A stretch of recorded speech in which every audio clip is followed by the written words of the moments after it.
Everyone, good morning. কেমন আছো সবাই? আশা করছি তোমরা সবাই ভালো আছো। আর আজকে নববর্ষের পরের দিন, কালকে নিরামিষ খেয়েছি। আজকে সকালবেলা খাবো পান্তা, তার জন্য আমি আলু ভাজছি আর ছেলের জন্য ডিম সেদ্ধ দিয়েছে আর ভাজবো ডিম। তো আমার পান্তা খেতে খুব ভালো লাগে, মনও ঠান্ডা হয় আর শরীরটা অবশ্যই ঠান্ডা হয়। যাই হোক, এই গরম গরম হচ্ছে আলু ভাজা আর ভাজবো ডিম।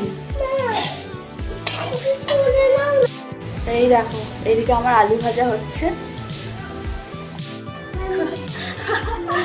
তো এখন ডিমটা ফাটিয়ে নিচ্ছি, পেঁয়াজ দিয়েছি, কাঁচা লঙ্কা দিয়েছি, ডিম ভাজা। আর আমার না সত্যি কথা বলতে তোমার পান্তাতে ওই অল্প কিছু শুধু চপ বা কিছু এরকম দিয়ে খেতে ভালো লাগে, নানান রকমের একটু ভাজাভুজি হবে, সেটা দিয়ে খেতে কিন্তু আমার বেশ ভালো লাগে। রান্নাঘরে আসা মানে এত ঘাম দেয় প্রচণ্ড, এমনিতেই আমার প্রচণ্ড ঘাম দেয়।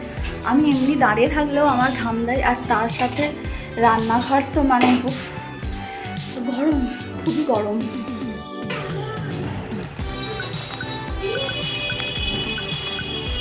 একে হচ্ছে ডিম খাওয়াতে গিয়ে দেখছি ডবল কুসুম, এই একটা কুসুম আর আমার হাতে একটা আছে এই কুসুম, ডবল কুসুম।